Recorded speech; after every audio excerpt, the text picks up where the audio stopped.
Thank you everyone for joining today's guest lecture by Pavan K Sriram. This session is brought to you by BMSIT&M Alumni Association along with Vaave. Pavan is an alumnus of BMSIT&M and is in fact from the very first batch. He is the founding member and board member of Erasmus Student and Alumni Alliance. He has helped over 200 plus students get scholarship in the past decade. He has over 12 years of experience working closely with European Union and its higher education policy, and he has traveled to over 40 plus countries. Welcome, Pavan. I invite you to begin your talk. Hi, can everybody hear me well?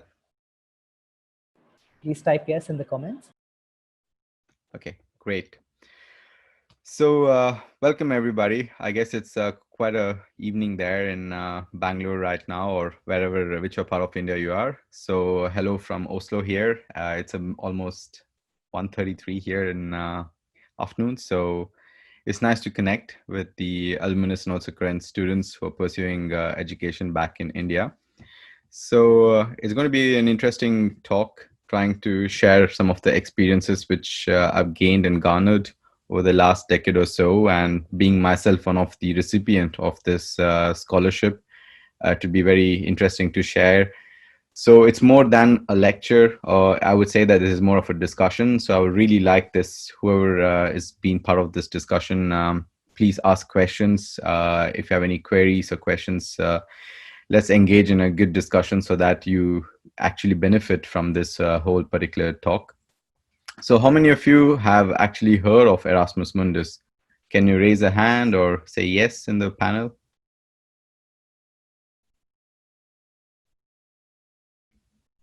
Okay, that's quite a few of you, not bad.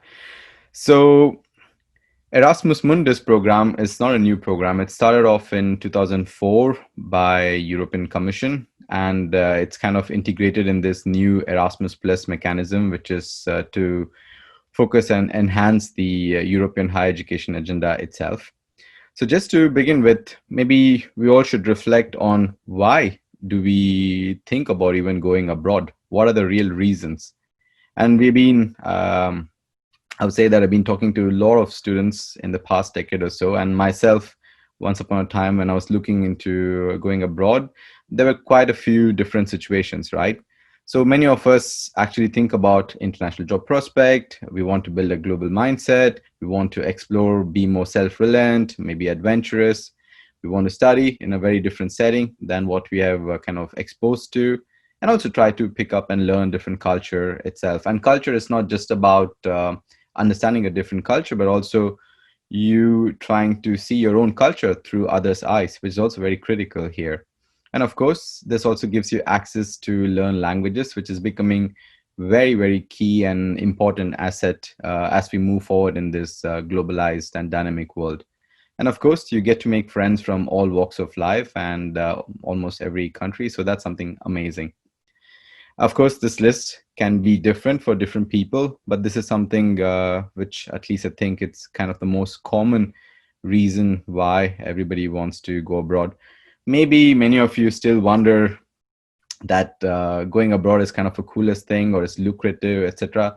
But I think gone are those days when you have to make career choices or study choices just based on that alone, because the world has become really small with the digital technologies. Even now, like imagine we're just able to connect over a communication tool, sharing experiences. So I think there should be much more stronger reason and a stronger motivation or stronger passion for why one need to study abroad or pursue an opportunity to go somewhere outside their own country. Specifically, I've lived, after my bachelor's, I got placed in several companies, and one of the company was Timken, where I continued to work for 2 years. I had an opportunity to stay in the US for 1 year as a part of my job. There was a training for the first 6 months, and then second 6 months were on job. And I've traveled almost 11 different states during that 1 year of my time with this company. And then, of course, when I came back, I felt like I need to expand my horizon. The world is actually a bigger place than you growing up in a small bubble, coming from a very humble background. It was very interesting for me to see that the world is indeed has much more offering. And then, of course, cost is one of always a biggest hurdle for many of us. And I felt, why not look for education, free education? And of course, many of the European countries, when I was looking for masters in 2008, used to offer free education. It's only in the last half a decade or something the education policies have changed. But having said that, since the buildup of the education system is very much on a free education, very strong emphasis on research and innovation, the universities, which has been existing in Europe, have a very strong ethical morals, which is not based on making money. What I mean to say that is that right now I see there's a huge trend in a market where going abroad is, as I said before, is kind of a cool thing. You pick up a country and you get an admission. But is that something which you really dreamt about or dream about? Because it's a huge life-changing decision for many. Many come to move out of the country, move off the comfort zone, and probably they collapse or probably they succeed. So it becomes extremely critical to make the right choices based on individual needs. So for me, why I picked Europe over US or some other country was specifically related to the culture aspects, because I felt Europe is very much similar to India and the amalgamation of the countries, because even though it's a continent, it's just like India, where so many different people with different languages, different food, different cuisine. So I felt it's just like one-stop shop where I could just go in and get this kind of exposure, which really meant a lot. And also for me personally, I prefer something cozy and smaller in terms of travel, trying to be more sustainable compared to something at large. And also, I really like the concept of education being very accessible and free for everybody. So with that kind of a foundation, Europe has a very strong ethics and world-class education systems itself. It's very well respected throughout the globe. It's very little knowledge about the European universities for whatever reasons, because they're not really high on marketing and campaigning. One should study in Europe, one should study in Europe, right? So it is very important that when you're choosing particular choices, you see not from a country per se, but from a subject per se, because these are the critical areas which you will have your career on. So that is very important, that you make a choices not based on specific university, but what specific courses they're known for, and how is the faculty, and how is the opportunities beyond the study period itself. And one thing one can realize is that the tuition fees in Europe is definitely lower, which really makes an impact for many of us who come from humble background, that this is something which really helps.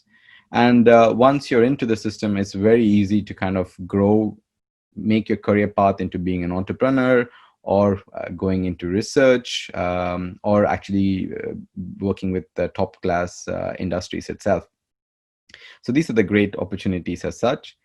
And within this, I think our talk today will be very much focused on the Erasmus Mundus Joint Masters. So the idea of this started, as I said, in 2004 by the European Commission. So European Union consists of 22 member states who constitutes the European Union, and then extended countries which are part of the European Union. And European Commission is kind of like the administrative body which runs several aspects of the European Union. So within that, they started a program called Erasmus Mundus Joint Masters to attract people from all over the world. So it doesn't matter what's your country of origin. The idea was to showcase what Europe has got to offer to students from all across the world, right? So then this program started off wherein they brought also European universities together. So here, by the joint masters, what I mean is that you'll at least study in minimum 2 universities in 2 countries, which in itself is a very unique opportunity, because you get to study in 2 kind of a different system. And it could be maximum around sometimes even 4 to 6 universities or part of this consortium. So that makes it very, very interesting, because for me, for my own example, I got placed in Spain as my first year, and then second in UK. It was a world of difference. Having studied in Bangalore and BMSIT and under VTU, whatever, sometimes you think that you're in the class top or whatever, and then you start recognizing that when you go abroad or in a different education system, it's not always the same. And also maybe some of the importances we gave during our education may not be something important when you actually are working on a grassroots level. So it's very important to have this perspective. And one thing I really learned about while doing my own Erasmus Mundus was the criticality of working in a collaborative aspects, working with different nationalities, working on joint projects, joint assignments. Almost every exam was open book. So that really didn't mean that it was where you had to just memorize and you have to kind of get scores and stuff. So it was more about really digging deeper and understanding your deep passion towards a particular subject itself. So, and for me, that's why this program is not just about getting an exposure into a particular course to just get a job, but it really challenges you on many different layers and many different levels. So the scholarship itself, it used to be way much more generous when I started off. Then it was like, depending on the country, you could get actually more scholarship versus less, because some of the countries in Europe are also more expensive compared to some others. So of course there was a variation in the scholarship, though the total sum was same. But now in the last half a decade, they uniformed it all across. So it doesn't matter where you pick. It all depends on which masters you pick. They cover the whole part of the scholarship. So you get €1,000 every month as a scholarship to you, but also they cover the complete tuition fee, the library and laboratory costs, they cover the insurance, and also any cost related to your master's itself. And also they provide the installation or the travel cost, especially helping you set up. It depends if you have to do a lot of work on computer and stuff, maybe help with the computer, and also your flights, the first flight to Europe, and maybe the flights between the mobility itself are also covered. And here, at least a minimum of 75% of the scholarships are awarded to candidates from outside of the European country. So this specific aspect of Erasmus Mundus is very much focused on mobility for masters between non-EU and EU itself. We used to have PhDs also part of this, but now that's completely gone into Mericury, which I'll touch upon a little later. So it covers really literally any given field of study. You can see that it's from information and engineering to life sciences, economic science, chemistry, mathematics, physics, social science, and humanity itself.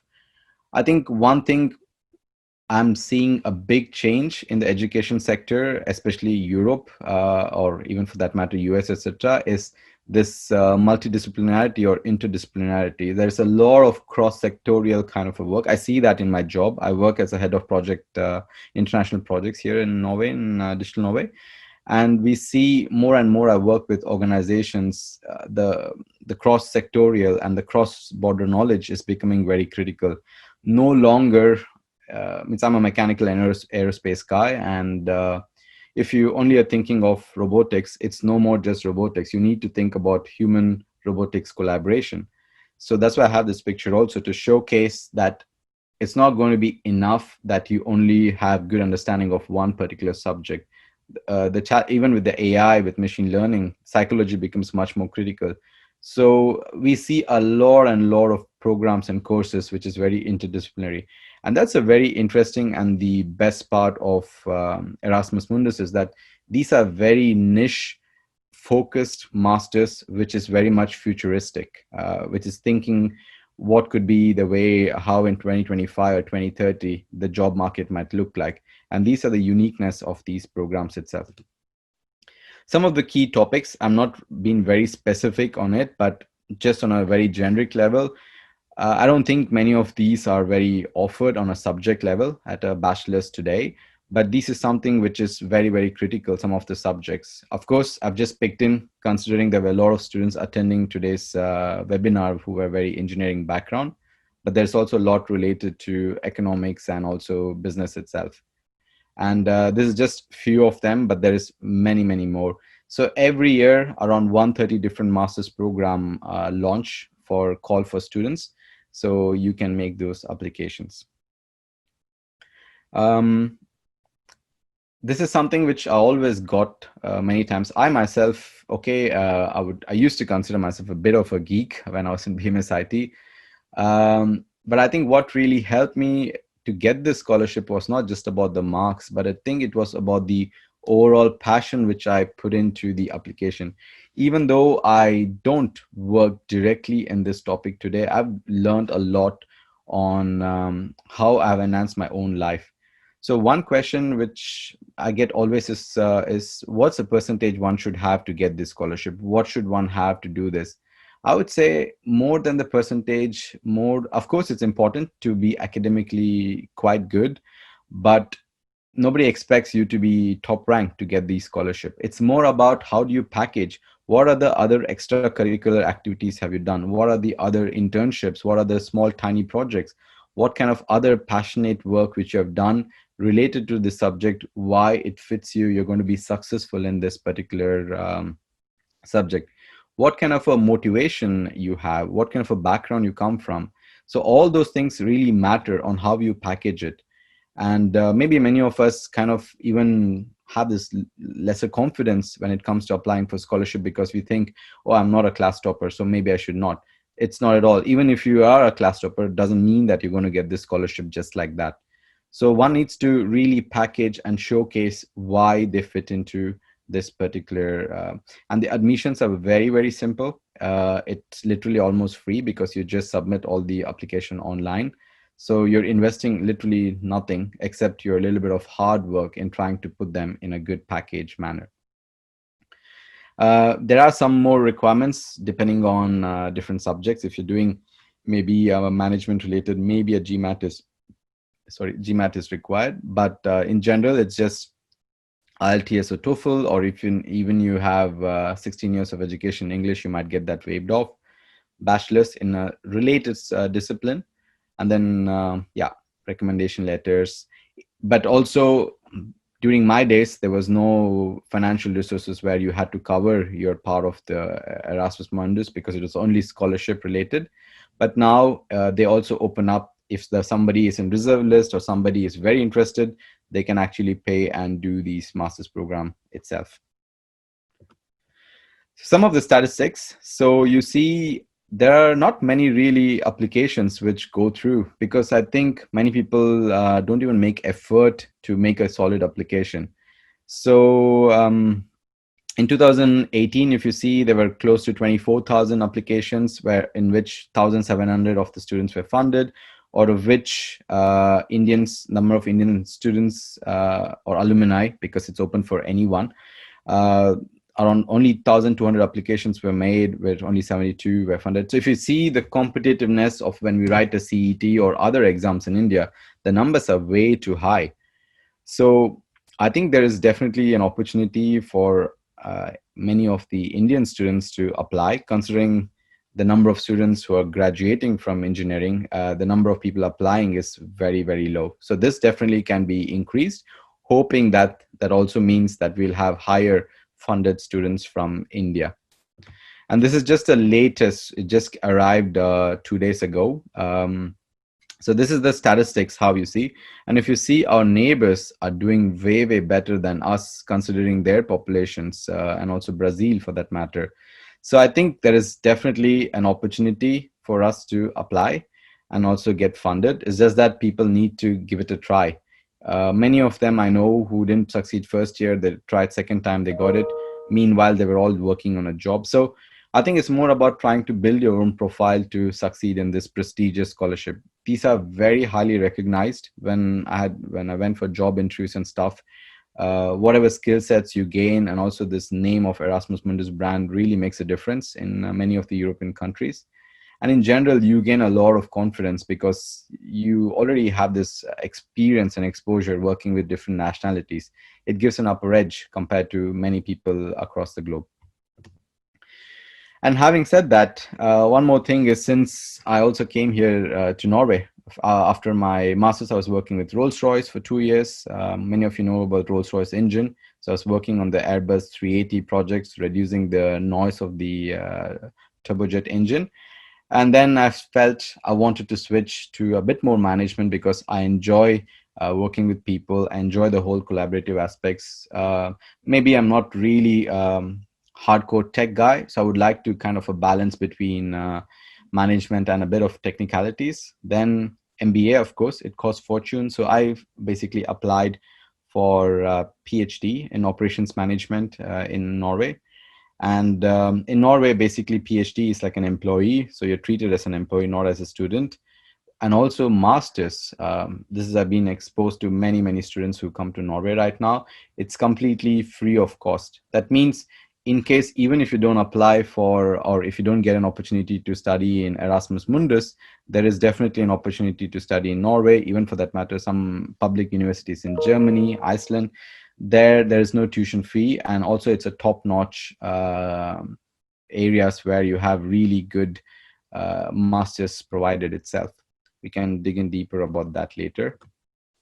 And those of you who are very research oriented, I don't know, this is something for me, it evolved over a period of time. I was never very sure what I wanted to do in my life, but maybe many of you are very sure already what exactly you want to do.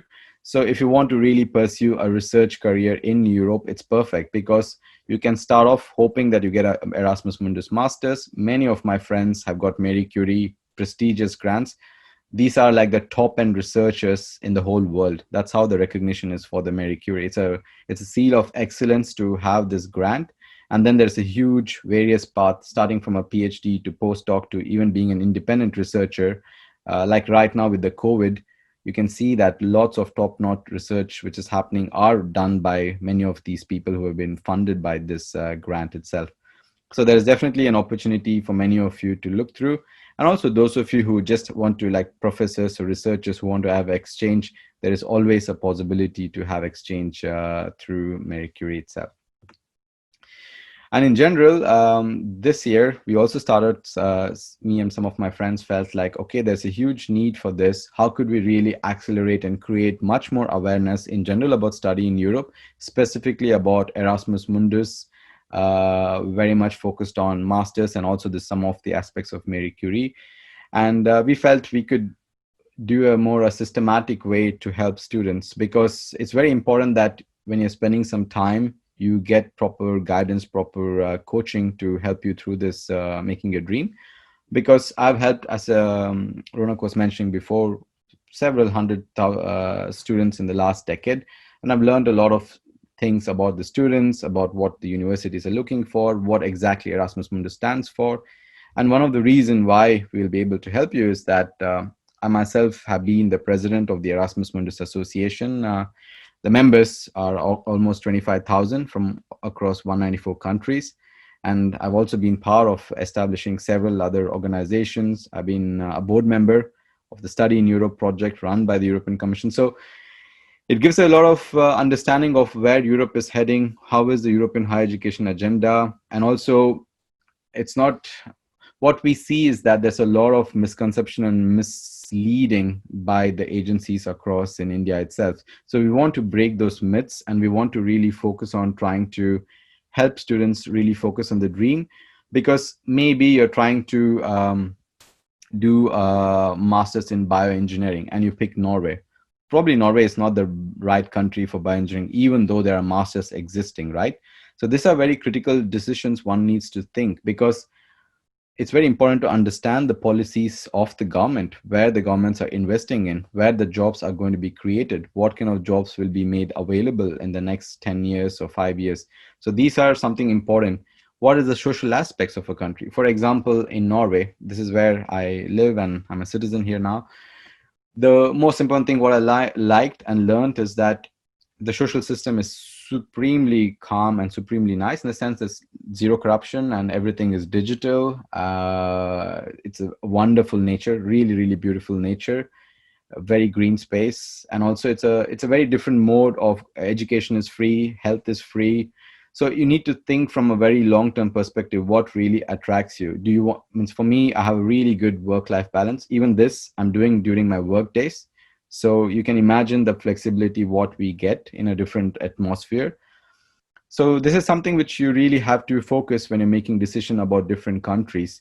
And yeah, probably language is a bit of barrier in Europe, but if you pick up the language, you really have, I don't know, like 200% growth rate or even 500% growth rate, because there's a huge need for skillful people here.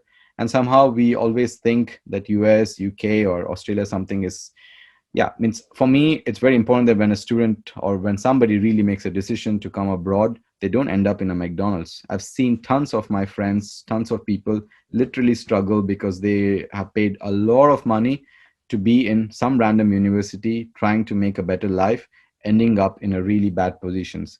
So for us, it's very important that students don't make such a bad decision and kind of go into a mode where they suffer, but rather make choices based on their passion, because then you will find really happiness in your life and also the choices you make and made.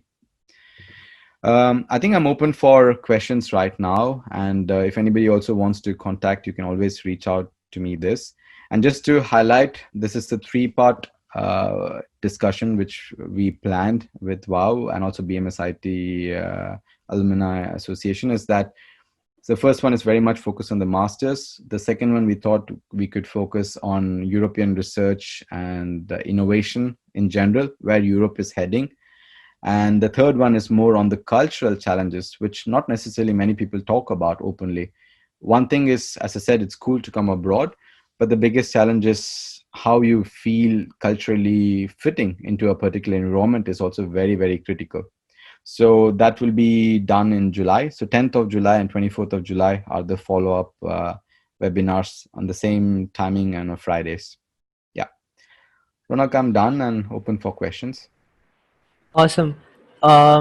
Hey, that was a great session. I think a lot of our students um, are not exposed. In fact, it's not very common to talk about European education, and there's this whole craze about US and Australia. These are traditionally the countries that a lot of Indians go to. So it was refreshing to listen to you about European education and also the scholarships.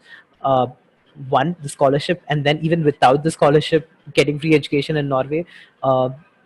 Compared to, like you were saying, about the very high cost if you want to do a master's degree in, let's say, or an MBA in the US. I think that should really catch the attention of a lot of our students, especially those close to graduation, and they should probably take this very seriously. Thank you so much, Pavan, for this session. So everyone, you can now ask questions. You can ask questions using the Q&A feature. I have disabled the chat for the moment, but you can ask questions using the Q&A feature. Okay, so we have about 3 questions right now, and I'm sure more will come in. First question is from Shubham Raheja. When is the right time to apply for a scholarship? Yeah. So I would say that it's good to apply the scholarship at two stages. One, when you're finishing up your bachelor's, that means if you're in a final year, then it's the right time, because the scholarship opens in October now. So, for example, if you want to apply for 2021 intake, which is in August, September 2021, the applications open now in October and closes somewhere mid-January for Erasmus Mundus. For Norway, it will open in already in September and close on 1st of December. And I think Germany and Iceland are on the same time.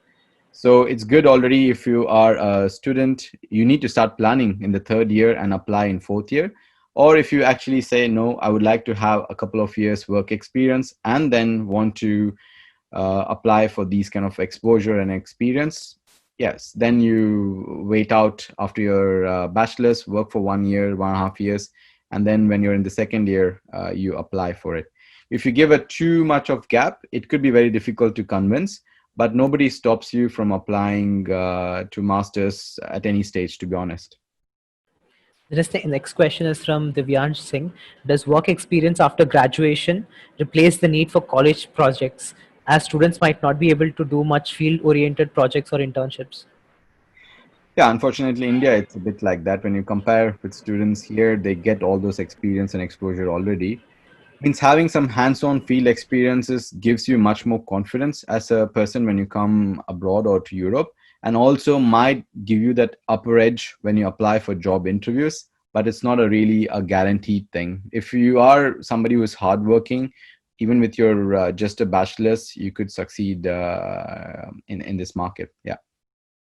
Next question is from Ananya Rajesh. Do you need extracurriculars on your application to stand out for the scholarship? Absolutely. Anything, as I said, with the Erasmus Mundus, what I've seen is that it's not just about the marks, it's all about your passion, like why you really fit into that particular program. So it's just not about the extracurricular, but it's a whole package. What even the tiniest thing, what you might have done, really should be showcased, because what they're looking is for how you also showcase and represent your own culture, what you bring on to a master class, right? Because here you have people from all over the world in the classroom, so anywhere between 12 to 20 people or students, and they're from different parts of the world. So it's very important that they also see the good fit between the different students.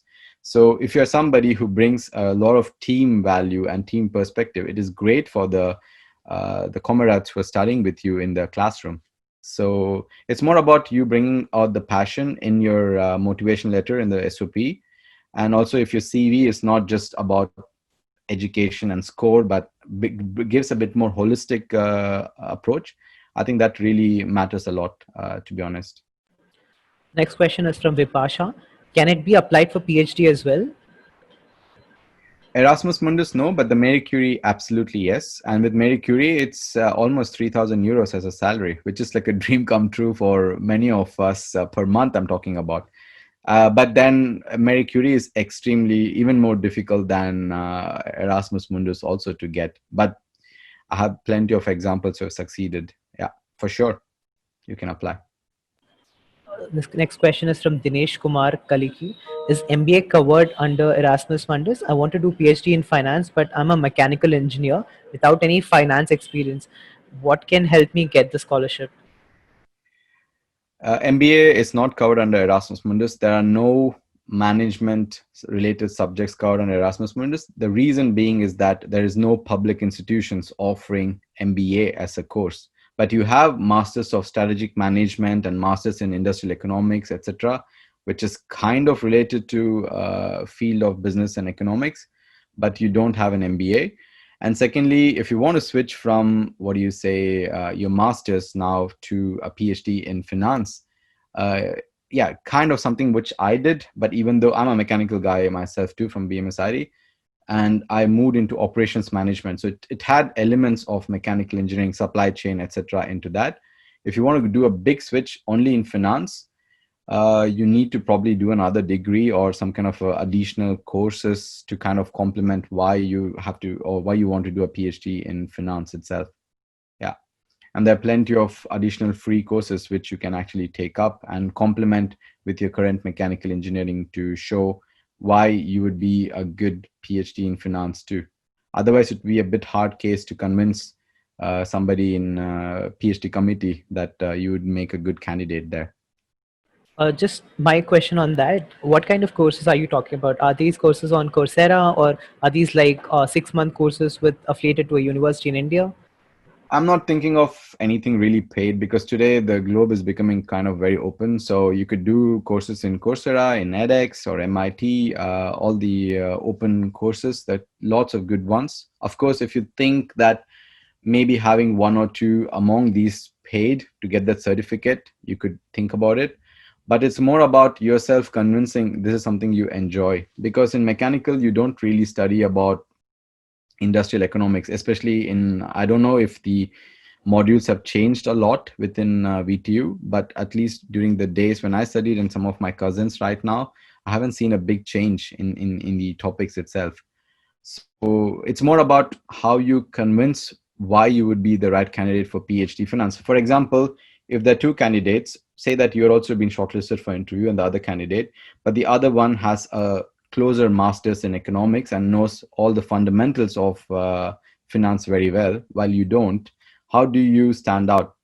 For example, in my case, actually, I don't come from production or operations management background, but I was able to really convince I have the right ingredients to be a better fit, or I brought a lot of other values which probably others didn't have during the interviews. So it's all about how you convince for the shortcomings in a good manner. This next question is from Shubham Raheja. Are other exam scores required for the scholarship? What does it mean by other course Um, exam?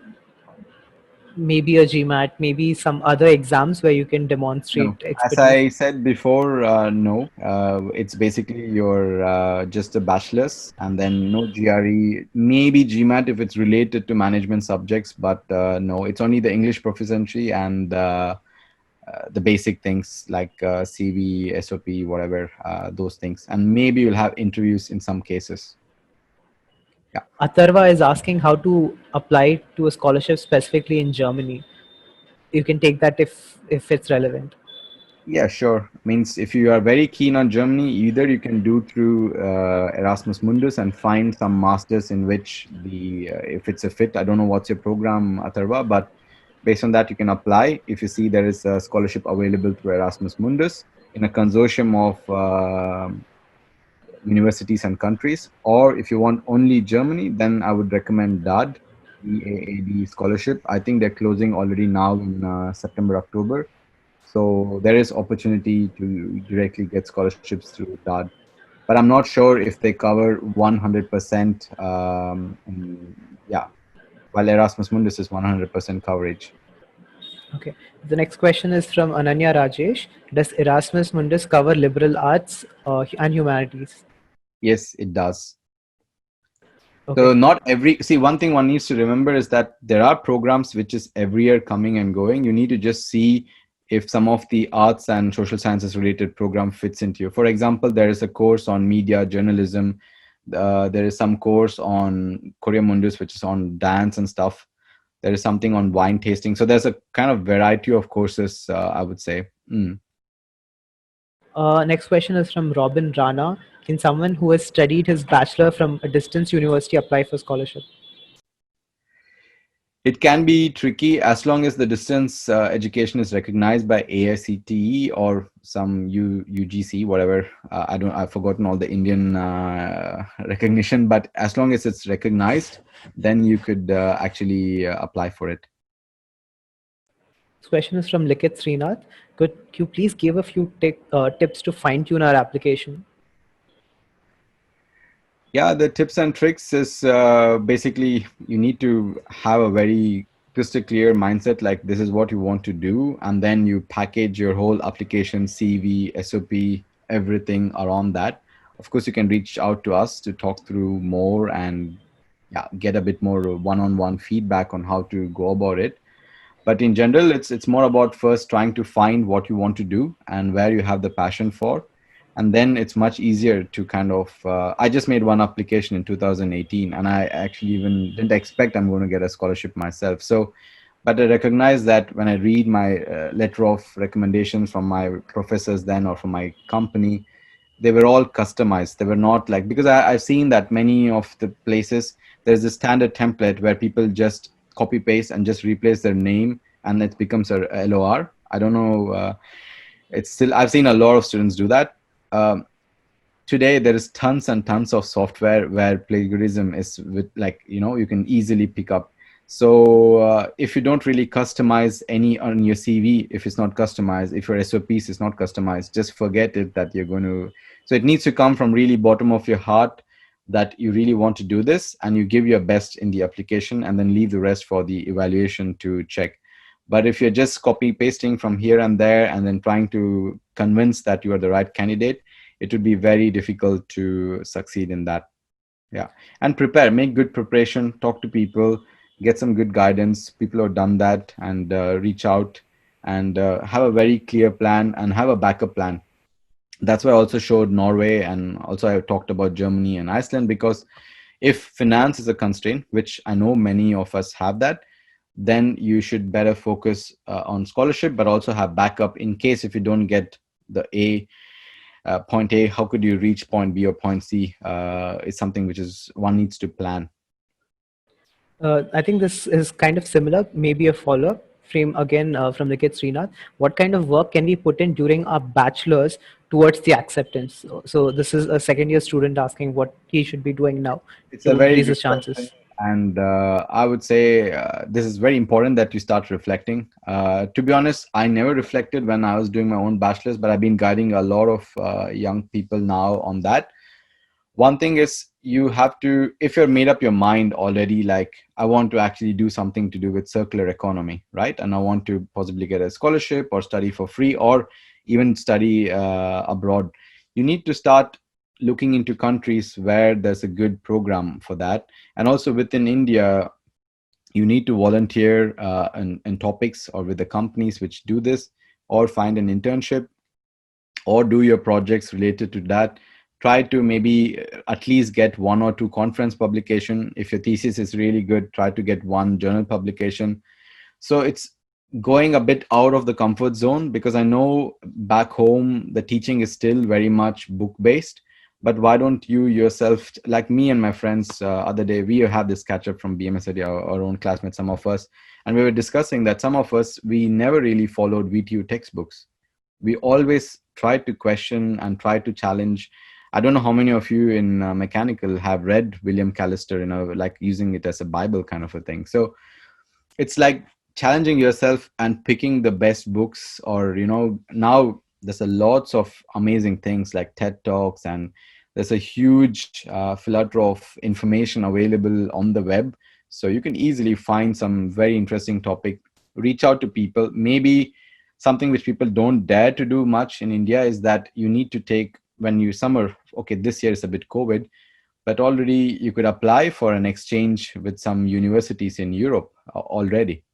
And if the professors have some funding, professors have some money, they will invite you from India. I've seen a lot of students come like that, especially from the IITs. I've seen people are much more daring to try that.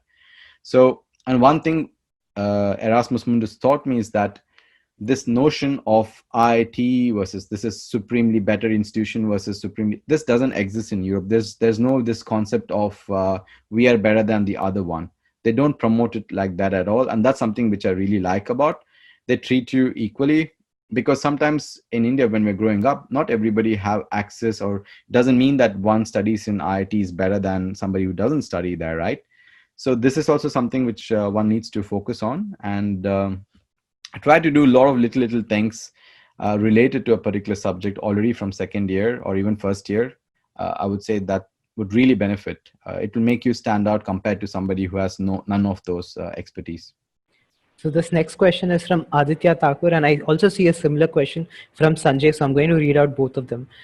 So are there limited number of universities for the scholarship, or the scholars can choose the specific country and a program once he gets the scholarship? Now, again, similar question. Should we apply for the scholarship after we have been accepted by a college in EU, or should we apply to a college in EU after we have been selected for the scholarship? No, this is how it works. So already the scholarships are granted by the European Commission to the consortium of the university. Say that a master's in circular economy, right? It has 6 university. Among the 6 university, there'll be one coordinated university which receives all the application, and then they distribute it across all the 6 universities on the selection. So they have a selection day when they make the selection. You apply this as a particular master's program itself. So you don't wait after the admission and apply for scholarship. No. You apply this as a scholarship itself. And then here you can actually pick how you would like to have your mobility. And based on the ranking where you come within the application, they give you the choice of your application. Or like, for example, when I made a choice, I had the choice of Germany, France, Spain, and UK. I wanted to graduate in UK because somehow I felt at that point of time that graduating in an English-speaking country is much more easier to find a job compared to something. But I think I've changed my mind definitely on that part, because I could have actually picked Germany, for example, or even France, because that was more closely related to what I was studying sometimes. But having said that, you can make those points where you pick these options, and then based on the ranking and based on the reserve list, etc., you've been given your choice. And it's up to you if you want to choose it or if you want to go there or not. That's completely up to the individual. But you need to make the application as an individual application to the consortium of the scholarship.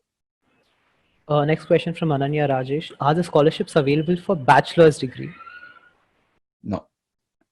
There are scholarships available for bachelor's degree in Europe, yes, but not through Erasmus Mundus. There are few of them available in general. See, the thing is, bachelor's only in the last 2-3 years many of the countries are changing to switch to English because they still provide bachelors in the local language, and most of the countries in Europe, bachelor's degree is free. For example, you can do bachelor's in Germany for free. You could also do it in Norway or Sweden, wherever, for free. But the thing is, it's in their local language. So it's very, very few of them which is in English. So that's one of the reason why they don't have scholarships available for bachelors, that many. But there are few. There are few available for sure. Next question is from Shaswati Chakrabarti. I'm a bachelor student without any work experience or internship and also with a below average percentage. Besides, the final year exams are most likely to get scrapped due to COVID 19. Is there any chance I can apply and, of course, get? Uh, it would be a hard bargain to convince that why would you fit, because it all depends on the number of applications. Say that a particular master course has received 3,000 applications, so you always have to evaluate. I think it will be a hard job convincing your narration, because scores are okay as long as you really show the passion through other activities. But if you don't have either of them, it would be a bit difficult, unfortunately, to convince. Sorry for being very honest, but that's the reality of, because it's a competitive world, unfortunately, also for scholarship. So you have to at least package yourself in a good manner. But probably if you want to study in Norway for free education, it can still work. But an Erasmus Mundus, with that, it would be a bit difficult. Shubham is asking, can students reach out to you for help while applying for this scholarship?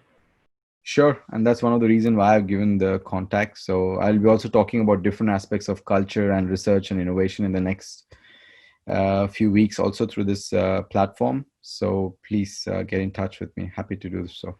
Okay, I see two more questions from the same person, Ananya Rajesh. Also, could you give a brief about what colleges that Erasmus Mundus covers, and also does Netherlands come under the scholarships?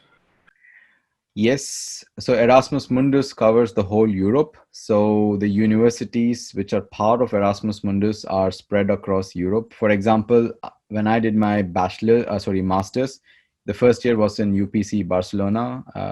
So I studied my first semester in Barcelona. Second year was in Wales in UK. While I could have actually opted for École Nantes in France or Stuttgart in Germany. But so for me, it was 4 countries, right? I had a choice. But I know that after I finished my master's, they integrated much more. Now you could actually opt for China to do one semester exchange. You could go to Brazil. So now it's completely opened up. You need to go through each of the program and see how is the constellation of the partners in this program. Yeah. I mean that's a crazy experience. Like if you could spend some time in a place as different as Brazil and then go to a country like Norway, like these are very different experiences. The And these exposure things, someone I think, gets is yeah, and I think these things are really valuable. When for any of my job interviews, I've seen that these are skills which is seen as assets. So intercultural understanding, languages are becoming very critical, as I said. So people need to challenge themselves to go beyond English speaking countries and have this kind of experience and exposure. And to be honest, Norway is one of the very highly paid country for jobs. So it's kind of a dream come true for many of them to come and live in a country which really is secure. So it's not just that you go and live your American dream and try to struggle to get a green card, you know. Gone are those days when it used to be like that. Here, you have way much opportunities, and people can look up on Scandinavian model, what it actually means, how is the gender equality. You never get differentiated just because you are male or female or whatever other orientations you have. So there's a lot of different rights in which you can live and be part of the culture and society, which is extremely critical. Yeah. Likith is asking if we want to study a master's, how much can we stray away from placements? What does it mean by stray away? What does their masters have to do with your placements? Because they're kind of related, right? At the end of the day, you give your placement exams, whatever, get into the job. I always say that have backup. Life can never be a perfect solution. So it's always going to give you a lot of, like COVID happened, right? I know a lot of people who lost jobs and stuff. So you need to have a backup. If I have to be honest, I think this is the perfect time for many people to apply for scholarship and do masters until there's a recovery in the economy of the countries, when you will find a job or opportunity what you really wanted to. If not, if you already have a great job opportunities and you think that you actually are more interested in industry and masters is not of your cup of tea, then yeah, you just pick that path. As I said, one needs to deeply ask why somebody wants to do a master's, or why want to go into entrepreneurial route or industry, or want to do even further and do PhD and further not. So all these things have to come down to the decision making based on what's your deep interest. And it should not be driven by the society, it should not be driven by your parents or your friends, but something which should be self initiated, something which you deeply feel you want to do that. Yeah. Aditya Thakur was asking, can a student choose a country and a university to do masters or PhD after getting one of the two said scholarships, or there is a limited number of universities where scholar can do their advanced degree? When you get into a master's, when you finish your master's, then it's up to you. The whole Europe opens up, or the whole world opens up to do your PhD and postdoc. Nobody stops you because these are very well recognized. Now there's a lot of Americans coming to Europe to do PhDs and postdocs. I have a lot of American friends here in Norway. But for masters with Erasmus Mundus, you are within those bubble. For example, you could pick any course within that, or how do I put it? So if, for example, when I did my computational mechanics, there were fixed subjects in each of the semester, but I could do as many subjects I want in the university free of cost. I could choose something related to business, I could choose something related to AI, whatever. It's up to me. It's my time, it's my interest. But you will have those in your certificate, in your transcript mention, but your degree will still be related to what you signed up for. I don't know if this is what he was trying to ask. Okay. Hey, I see that we are running short on time and we have 5 open questions, but these will be the last 5 questions we could do. Okay. So first question, Adarsh Pathak, what is the eligibility for Erasmus Mundus and Mericury? So as I showed in my slide, maybe they missed it. So this is the typical admission requirement. So it's your language, it's your bachelor's degree you completed, which is recognized by Indian authorities. And then good recommendation letter, statement of purpose, a good CV. So these are the basic requirement, like the basic. There might be small 1 or 2 differentiation in different program, but this is what is maximum requirement. For Mericury, since it starts at the PhD, you should have finished a master's. So that's the only difference. Yeah. And maybe they look for a publication during your master days, or a solid performance in your master thesis, which becomes a base for the PhD. But in for masters, you need to have a good bachelor thesis also. And for me, I did my bachelor thesis with KSRTC, the Karnataka State Road Transport Corporation. So even in BMSIT at those days, we had some really amazing professors. So we got very close industrial experiences, which made a huge difference, at least in my, yeah, getting a job or getting masters or whatever. I think you've answered this. It's from Kanchan Kateria. I am a student of BTech second year. What should I do for scholarship? I have no experience for anything. I think you've answered this similar to Likit's question about what to do as a second year. Yeah, I think it's just trying to package yourself, prepare in a very solid manner. If you want to have one-on-one discussion, just reach out to us. Yeah. This question is from Sagar Mathur. How is Erasmus Mundus Scholarship different from other scholarship programs? So the thing is, it's completely paid. The Erasmus Mundus is very well and very recognized. Now it's also getting recognized a lot back in India and stuff. I think one needs to recognize that you have, of course, scholarships like British Sheving Scholarship and also Fulbright, but all the scholarships and anywhere in the world are very competitive. One thing which is unique of Erasmus Mundus is you get to study in at least 2 different countries. You get to understand the education system, you get to understand the work life, you get to understand the cuisine, you get to meet people from all over the world. I think for me that stands out, because getting educated is not just about learning a particular technical subject, but also developing this global mindset and trying to think critically, trying to be open about different worldly issues is something which is very important. And for me, the foundation, as I said, in which European Union works, it's all about peace. And it's all about trying to keep harmony within the nations is something which I thrive for. I really wish for, especially in the current world. So for me, that really stands out. And that's why for me, I've really made friends for life. And it's amazing what I've connect with the Erasmus Mundus graduates.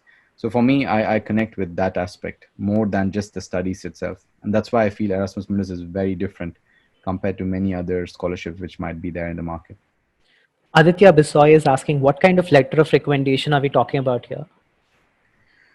The LOR is basically, if you're a bachelor student, you basically get the LOR from your professors based on that subject. So if you're picking a master's in sustainability, I don't know, you might have some professors who teach that, or you might have some internship or industrial theses who can be able to give you certain certificate talking about your experience, your knowledge related to that particular thing.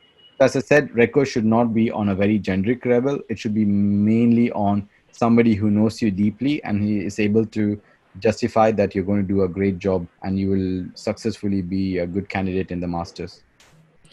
In Norway, can you manage with English at work and in daily life, or do you need to, do you find it much needed to learn Norwegian? Aditya Thakur is asking. Yeah. So in Norway, I came for PhD, and Norwegians, or for that matter, the Scandinavians are, I think, the second best after native speakers in terms of English. So everybody is very well versed in English. But one thing I didn't get the tips properly when I came here was language is a very central part of the culture here. Just like in India too, when you go to different parts of India, it's very difficult for you to communicate with local people. Like, for example, now we see in Karnataka, there, of course, in jobs probably doesn't really matter. But if you really want to integrate with the local people, you want to have those language connections. So it's the same concept also here, just like in India, where learning the language will give you, like, I don't know, as I said, 200 to 500% higher opportunity. So for example, if a job, in my own case, I don't speak the language very fluently till now. I've done levels and stuff, but my work is on international projects, so I deeply engage in English. But if I could, or if I be very fluent in the language, if I'd invested when I came, when I had more time during my studies, if I invested in the language, today I would have had maybe 100 job opportunities versus 10, you see. So knowing a language in Europe will really, it's 99% guaranteed you're going to get a solid job, and the doors just keeps opening when you can be fluent in a particular language. The next question, I'm not sure if you'd be able to answer this, but so this is from Ananya Rajesh. What do you think are the best colleges for liberal arts and humanities under this scholarship? I need to look through and I need to scan. So I think it's a very difficult because I don't come from that background. I can possibly tell for anything related to mechanical and aerospace, but I need to dig in for you and do some research, Ananya. Sorry. Okay, we are at 6 o'clock, so that's exactly an hour since we started. That was amazing, and thank you for very patiently answering all the questions. It was a very informative session, and I think you're going to get a lot of emails after this session with more questions on how to tackle or how to apply. With that, I'd like to invite Sheetal, who's a current student at BMSIT, to formally end this session, and thank you. Good evening, everyone. On behalf of Alumni Association at BMSIT&M, we would like to thank Mr. Pavan K Sriram for addressing us on the topic of Erasmus Mundus Scholarship. We would also like to thank Vaave and Rohanat Naidu for collaborating with us in organizing this webinar. I would find, last but not least, would like to thank all the participants for asking questions and also being keen listeners. All participants will receive certificate at the end of the webinar. Thank you. Thank you, Sheetal. Thank you, Pavan. Thank you, all the attendees. With that, I will formally stop the recording and close the session. Yeah, thank you. And look forward to see at least some of you succeeding in Erasmus Mundus. Yeah.